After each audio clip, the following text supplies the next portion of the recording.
Hello. आज हम पढ़ेंगे काव्य प्रयोजन। काव्य प्रयोजन से अभिप्राय है काव्य रचना के उपरांत उससे प्राप्त फल, जो कि दो प्रकार के व्यक्तियों को मिलता है, कवि को और सहृदय को, अर्थात महाकाव्य आदि के पाठक तथा नाटक के प्रेक्षक को।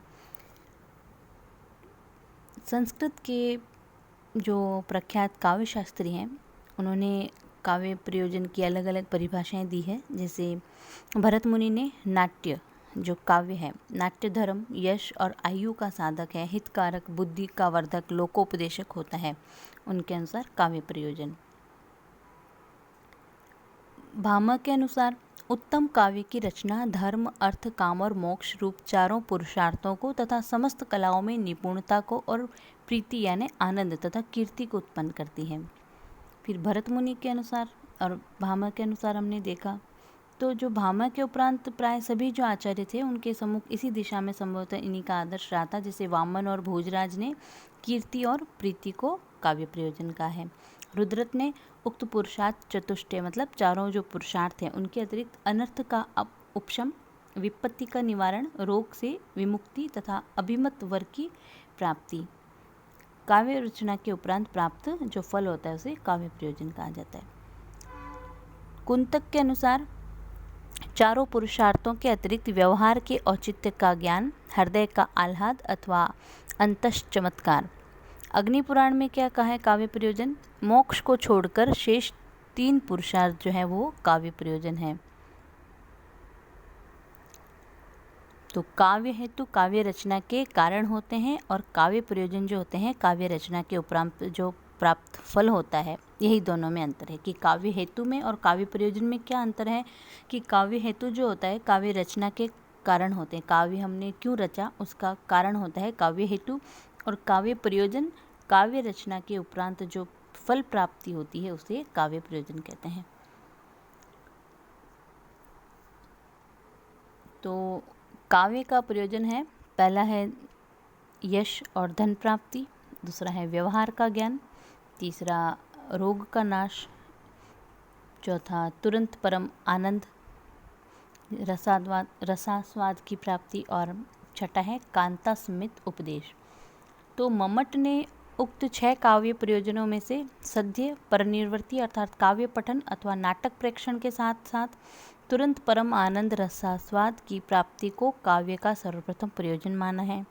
इसके उपरांत स्पष्टतः दूसरा स्थान कांता सम्मित उपदेश को देना चाहिए।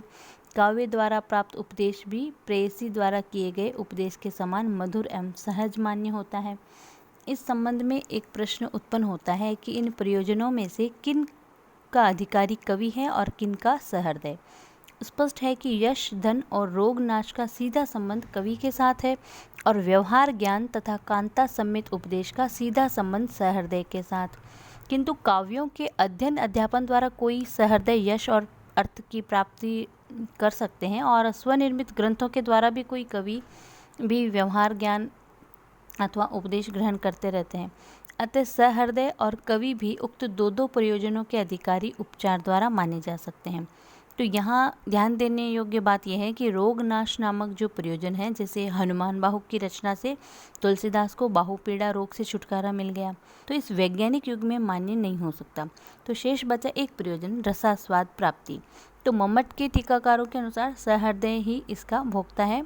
कवि को भी यदि अपने काव्य से रसास्वाद प्राप्ति होगी तो उसे तक्षण के लिए सहृदय ही मानना होगा। तो कवि अपने काव्य द्वारा रसास्वाद प्राप्त करता है। इस समस्या के दो पक्ष हैं, क्या कवि काव्य रचना के समय रसास्वाद प्राप्त करता है या क्या कवि काव्य रचना के उपरांत कभी उससे रसास्वाद प्राप्त करता है।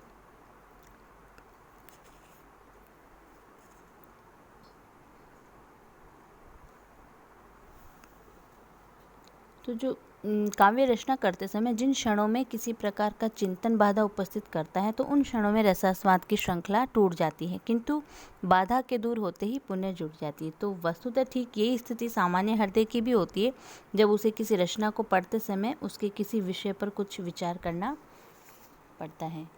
तो निष्कर्ष रूप में हम ये कह सकते हैं कि काव्य प्रयोजन कहते हैं काव्य द्वारा प्राप्त फल को, काव्य हेतु काव्य रचना का कारण है वह पूर्ववर्ती होता है, किंतु काव्य प्रयोजन काव्य रचना के उपरांत फल की उपलब्धि है। और दूसरा पॉइंट है, मम्मट समस्त 6 काव्य प्रयोजनों में से सद्य पर निर्वर्ती सर्वोत्कृष्ट प्रयोजन है और इसके उपरांत कांता सम्मित उपदेश का स्थान है। फिर दुख का नाश काव्य का ये प्रयोजन इस युग में अमान्य प्रतीत होता है। शेष काव्य प्रयोजनों का संबंध कवि और सहृदय दोनों एक साथ साक्षात रूप से अथवा प्रकारांतर से है। पाश्चात्य काव्य शास्त्र में काव्य प्रयोजन जो I.A. रिचर्ड्स पर्यंत अनेक जो पाश्चात्य मनीषी हैं उन्होंने काव्य प्रयोजन पर अपने अपने विचार प्रकट किए हैं। जैसे विषय के आधार पर इन्हें 3 वर्गों में विभक्त कर सकते हैं, जैसे लोक मंगलकारी मतलब उपयोगितावादी, आनंदवादी और मध्यमार्गी यानी समन्वयवादी। तो लोक मंगलवादी किस किसने कहा है? इस वर्ग के अंतर्गत प्लेटो, रस्किन और टॉल्स्टॉय का नाम उल्लेखनीय है। प्लेटो ने लोकमंगल को काव्य का चरम प्रयोजन स्वीकार किया और इसके अभाव में होमर की उत्कृष्ट काव्य कला की भी वत्सना की। इसके अतिरिक्त उनके अनुसार काव्य का लक्ष्य है आंतरिक उदात्त भाव और सौंदर्य को उद्घाटित करना, लोक व्यवस्था और न्याय संगतता का परिपालन करना और जगत के सत्य रूप की ही अभिव्यक्ति करना। और रस्किन के अनुसार काव्य का ध्येय है अधिक से अधिक जन समुदाय की अधिक से अधिक हित साधना। टॉल्स्टॉय के शब्दों में कि यह कला आनंद नहीं है वरन मानव एकता का साधन है जो मानव को सह अनुभूति द्वारा परस्पर संवर्धित करती है। तो इन तीनों के अतिरिक्त नव्य शास्त्रीय युग के अनेक चिंतकों ने भी काव्य के द्वारा आह्लाद प्राप्ति की अपेक्षा नीतिपरक उपदेश पर अधिक बल दिया है। जैसे लाबोस्यू के कथानुसार महाकाव्य का प्रयोजन है विषय वस्तु के रूपक के माध्यम से नैतिक शिक्षा देना। तो इस प्रकार हमने ये पढ़ा काव्य प्रयोजन। भारतीय और पाश्चात्य दोनों काव्य शास्त्र में काव्य प्रयोजन क्या है।